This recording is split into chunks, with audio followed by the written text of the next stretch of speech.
The girl wakes up in panic, realizing her legs have gone completely numb. Mom, I can't even move my legs.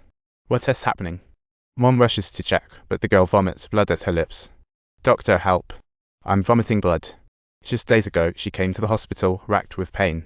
Yet, she dismissed the young doctor, demanding the head physician. She believed only he was worthy of her star status.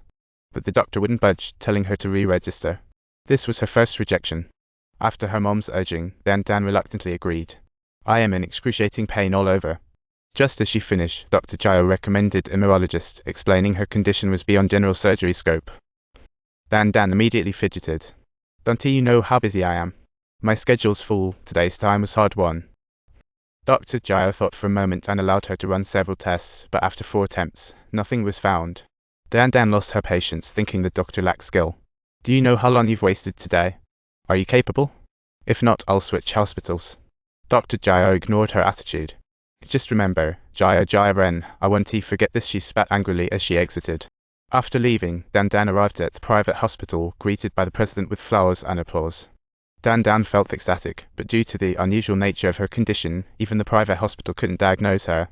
Seeing the family disagree, Dr. Gu turned to change sheets, letting them discuss outside, but the old man misinterpreted her. Infuriating, they found nothing wrong, terrible service. Then Dan recounted her experience online.